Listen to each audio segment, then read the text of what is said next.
देखते हैं क्या होता है। विश्वमोहन वारसा जुड़ रहे हैं, हमको अपने मन को समझाने का समय चाहिए। तो विश्वमोहन का मन समझा हुआ है और वो पूरी तरह से तैयार भी है कमोडिटीज़ के एक्शन के साथ। विश्वमोहन जी आपके पास आ जाएं, तैयार हो आप? जी जी बिल्कुल ठीक है।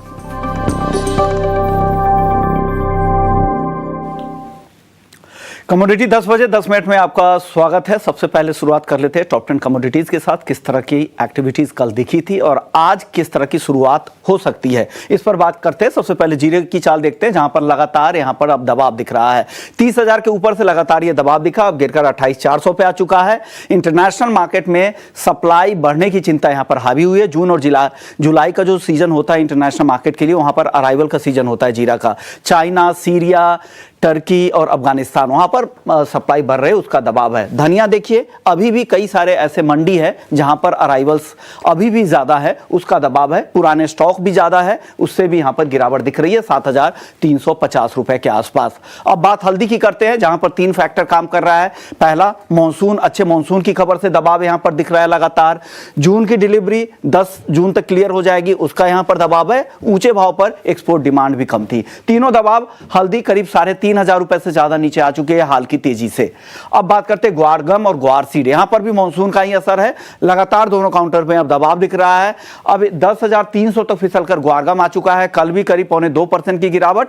और ग्वार सीड का वायदा देखें तो 5300 रुपए तक गिरकर आ चुका है। कल यहां पर 2% से ज्यादा की गिरावट ग्वार सीड में भी दिखी थी। कैस्टर की बात करते हैं, यहां पर हालांकि दायरे में कारोबार हो रहा है। 5,700 रुपए के आसपास कैस्टर का वायदा ट्रेड कर रहा है। कैस्टर के बाद कपास और कपास खली। कपास की बात करते हैं, एनसीडीएक्स कपास तो 1575 के आसपास, लेकिन आइस कॉटन में गिरावट ज्यादा है क्योंकि फेवरेबल वेदर है यूएस में, उससे यहां पर दबाव बना है। हफ्ते भर में करीब 9% की गिरावट कपास में आ चुकी है और कपास खली तो 2600 तक फिसल कर आ चुका है। कल 2.5% से ज्यादा की गिरावट कपास खली में। 9th काउंटर सनफ्लावर ऑयल की अगर बात करें तो यहां पर भी दबाव ही दिख रही है। सनफ्लावर ऑयल ही नहीं, बाकी में भी कल मुनाफा वसूली दिखी थी एक बड़ी तेजी के बाद, अब वो दबाव यहां पर दिख रहा है। आखिरी काउंटर है मेंथा ऑयल, जहां पर सीमित दायरे में कारोबार हो रहा है। 915 के आसपास 50 रुपए के रेंज में काफी समय से मेंथा ऑयल घूम रहा है। हमारे साथ ट्रेडबल सिक्योरिटीज से भाविक पटेल है। भाविक बहुत बहुत शुक्रिया। सबसे पहले जीरे में बताइए भाविक, क्या हाल चाल है? इंटरनेशनल मार्केट की जो खबर है उससे ऐसा दिख रहा है कि सप्लाई ज्यादा अब यहां बढ़ने वाली है, क्या यहां पर भी उस सप्लाई का असर रहेगा? दाम और गिर सकते हैं क्या? क्या खबर है? Good morning Vishwaman ji. Good morning. देखिए, हमारे यहाँ की अगर सप्लाई देखें तो काफ़ी ज़्यादा ही है। बट ये जो रीसेंट रैली हुई थी वो इसी वजह से हुई थी कि जो इंटरनेशनल डिमांड थी वो थोड़ी बढ़ी थी, स्पेशली चाइना की तरफ से। बट अभी जैसे आपने बताया सीरिया, टर्की, अफगानिस्तान है, तो लास्ट ईयर के बहुत प्राइसेस ऊपर होने की वजह से वहाँ पे बुआई ज़्यादा हुई है और अभी वो माल मार्केट में आएगा, तो उसकी वजह से हमारी जो एक्सपोर्ट डिमांड है वो कम हो जाएगी। यहाँ पे अगर हम देखेंगे तो डोमेस्टिक डिमांड के सामने अपनी सप्लाई अगर देखें तो काफ़ी है। तो मुझे नहीं लग रहा है कि ये काउंटर अभी 30,000 के ऊपर सस्टेन कर पाएगा। आई थिंक अभी नई रेंज अगर देखें तो 26 से 28 से 26 से 29,000 का ही लग रहा है। तो मुझे नहीं लग रहा कि इसमें ये मार्केट में बहुत ज़्यादा एक्शन देखने को मिल सकता है। आई थिंक अभी भी 29,000 के करीब अगर आता है तो बेच के ही चल सकते हैं। नीचे का टारगेट 27,700 का रख सकते हैं और ऊपर का स्टॉप लॉस 30,000 का रख सकते हैं। और इन दोनों काउंटर में बताइए धनिया और हल्दी को लेकर, हल्दी भी अब काफी कमजोर हो गई, 3,500 रुपए से ज्यादा की गिरावट आ चुकी है। 10 दिन पहले की जो लेवल था 20,000 के ऊपर के भाव दिख रहे थे, आज 16,800 के नीचे है। क्या करें हल्दी में और धनिया में, क्या करना चाहिए? आई थिंक हल्दी अभी ये स्टेज पे आ रहा है कि जहाँ पे आई थिंक थोड़े डिमांड आ सकती है। मुझे लग रहा है कि अभी भी ये जो गिरावट है वो कंटिन्यू हो सकती है। चार्ट के प्रमाण अगर देखें तो 15,800 के करीब आई थिंक एक ये जो करेक्शन है वो थोड़ा हल्का फुल्का रुक जाना चाहिए और वहां से डिमांड होनी चाहिए।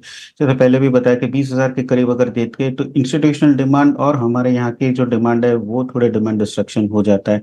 अभी काफी प्राइस करेक्शन हो रहे हैं बट अभी भी एक्सपेक्टेड है कि 15,900 तक आ सकता है। तो 15,900 के करीब अगर आता है तो 15,000 के स्टॉप लॉस से बाय कर सकते हैं। ऊपर का टारगेट 16,800 का रख सकते हैं। और धनिया की बात करें तो धनिया में भी अभी मुझे लग रहा है कि प्राइस थोड़ा संभल गया है, बट अभी भी नीचे अगर देखें तो जगह 7200 तक के लिए है। तो धनिया में अभी भी मेरी सेल ऑन राइस की रणनीति रहेगी जब तक 7200 नहीं आ रहा है। तो 7400 पे बेच के चल सकते हैं 7300 के स्टॉप लॉस, 7300 के टारगेट के लिए, और स्टॉप लॉस रख सकते हैं 7450 का। ग्वार की बात करते हैं, यहां पर भी बिकवाली काफी ज्यादा है, 2-2% गिरावट कल भी दिखी थी। आज क्या लग रहा है आपको, क्या कुछ सुधार दिखेगा, यहां से कुछ खरीदारी लौटेगी या और भी कमजोरी दिख रही है, और क्या वजह आप देखते हैं ग्वार में इतनी गिरावट की? देखिए, जो मानसून आने वाला है वो टाइम से आने वाला है, और इसका जो प्रिडिक्शन है वो भी अच्छा मानसून की नॉर्मल या नॉर्मल से ज्यादा है। तो उसकी हमने देखा कि गुआर सीड यूजुअली है या गुआर गम होते हैं, तो उसमें थोड़ी गिरावट होती है। और हिस्टोरिकली भी हमने देखा कि जब मानसून जाता है नियरली अक्टूबर एंड, तभी थोड़ी प्राइसेस में अपसाइड दिख रही है। अभी अगर देखें तो गुआर गम की डिमांड जो है यूएस की तरफ से, वहां से ऑयल रिगिंग है उसके डेटा भी कम आ रहा है, तो वो भी अंतर्राष्ट्रीय डिमांड नहीं है। तो आगे जाके भी अगर हम देखें तो अभी भी जो बुआई एक्सपेक्टेड है कि अच्छी ही रहेगी, क्योंकि मानसून अच्छा आने वाला है। तो उसकी वजह से प्राइसेस अभी भी आगे जाके हम देख रहे हैं कि प्राइसेस वही एंटिसिपेट कर रहे हैं कि जो डिमांड है वो कम होगी, सप्लाई थोड़ा बढ़ सकता है। तो उसकी वजह से हम करेक्शन देख रहे हैं। हिस्टोरिकली हमने देखा कि 5150 से 5200 एक सपोर्ट जोन बन के आ रहा है। तो मुझे यही लग रहा है कि ये मंथ में 5200 से 5500 के रेंज में ही ब्रेक करना, ट्रेड करना रहेगा। तो 5200 के करीब एक बार मैं कॉन्ट्रैक्ट कॉल लूंगा कि बाय की रिकमेंडेशन करूंगा 5300 के टारगेट के लिए, और स्टॉप लॉस रहेगा 5150 का। और गुआर गम की बात करें तो गुआर गम भी 10,000 से 11,000 के रेंज में ट्रेड कर रहा है, अभी भी 10,250 के करीब है। तो एक बार 10,000 के करीब आता है तो बाय कर सकते हैं 10,300 के टारगेट के लिए, और 9,900 का स्टॉप लॉस रख सकते हैं। पास कली ये भी अब काफी कमजोर हो गया, 2750 तक जाने के बाद 2600 तो फिसल के आ चुका है। कल 2.5% से ज्यादा की गिरावट दिखी, और गिरावट दिखती है क्या कपास खली में?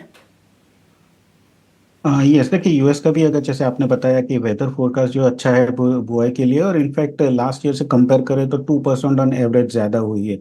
इस पर एक्सपेक्टेशन है कि थोड़ी वहाँ ज्यादा ही होगी। डिमांड अगर ओवरऑल देखें तो डिमांड इतना स्ट्रांग है नहीं, उसकी वजह से यहाँ पे भी कपासखली में हम करेक्शन देखने को मिल रहा है।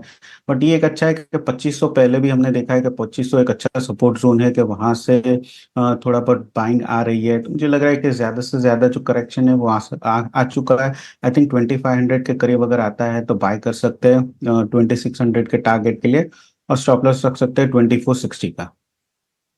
बात हो गई कपास खली की, अब बढ़ते हैं आगे नॉन एग्री मार्केट की तरफ। गोल्ड और सिल्वर में 72,000 रुपए के ऊपर आज गोल्ड दिख रहा है, क्या करना चाहिए इन लेवल पे गोल्ड में?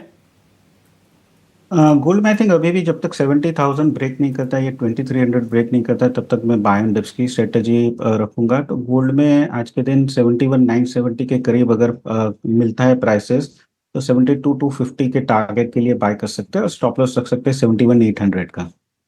की बात करते हैं भाविक, चांदी कल इंट्राडे में 90,000 के भी नीचे चली गई थी, क्या लग रहा है आज की तेजी कैसी दिख रही है आपको? टिकाऊ है, खरीदना चाहिए या वेट करे, फिर से मौका मिलेगा 90,000 के नीचे? आई थिंक देखिए 90,000 हमने देखा कि एक बहुत स्ट्रॉन्ग सपोर्ट था। वही अगर इंटरनेशनल मार्केट में को देखे तो $30 का जो था वो बहुत अच्छा सपोर्ट था, और ब्रेक कर गया है। अभी मुझे लग रहा है कि down side I think open हो सकते हैं, अगर 30,000 के, सॉरी 90,000 के ऊपर वापस जाता है तो मुझे लग रहा है कि थोड़े बहुत रिकवरी आ सकती है। बट आई थिंक ओवरऑल मुझे लग रहा है कि बेस मेटल के साथ साथ चांदी में भी करेक्शन जो है वो कंटिन्यू रह सकता है। तो चांदी मेरी शॉर्ट की रिकमेंडेशन रहेगी अराउंड 90,500, नीचे का टारगेट रहेगा 89,650 का, स्टॉप लॉस रहेगा 91,200 का। गिरावट लग रही, थोड़ा सा ब्रॉडर अगर वीकली चार्ट पे बताए चांदी नीचे कितना आ सकती है भाविक? वीकली में अगर देखो तो मुझे लग रहा है कि चांदी एक बार 90 के नीचे नीचे आती है तो 87 से 85,000 यही एक ब्रॉड सपोर्ट मिल रहा है। तो 2 से 3 हजार की अभी भी गिरावट बाकी है। 3,000 रुपए। आप बेस मेटल्स की गिरावट की बातचीत कर रहे थे, क्या लग रहा है कौन सा मेटल्स यहाँ पे कमजोर ज्यादा दिख रहा है आपको, क्या बेचना पसंद करेंगे आप? आई थिंक जिंक में ज्यादा बेचना पसंद करूंगा। जिंक में हमने देखा कि 263 का एक जो सपोर्ट था वो ब्रीच कर दिया है। अभी नेक्स्ट नीचे का टारगेट 259 से 258 आ रहा है, तो एक बार 261.50 आता है तो शॉर्ट कर सकते हैं 259 के टारगेट के लिए, और स्टॉप लॉस रख सकते हैं 263.50 का। जिंक पर कन्विक्शन ज्यादा है, 259 रुपए तक आ सकता है। अब आखिरी काउंटर एनर्जी मार्केट से, क्रूड और एनर्जी इन दोनों पर राय क्या है?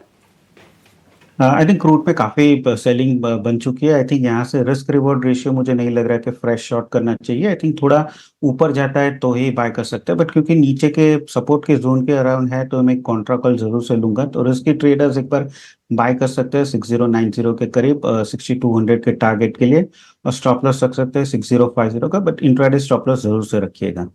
ओके, तो ये राय है क्रूड को लेकर 6200 के टारगेट के लिए खरीदारी की सलाह भाविक की तरफ से। शुक्रिया भाविक पटेल, आपने वक्त निकाला हमारे लिए और नॉन एग्री और एग्री मार्केट पर अपनी राय रख दी। कमोडिटी 10 बजे 10 मिनट में इतना ही। ब्रेक के बाद जब लौटेंगे तो आपके लिए मार्केट एक्सपर्ट देवेंद्र चोकसी होंगे, जिनसे हम तमाम शेयर और सेक्टर पर राय लेंगे। नमस्कार।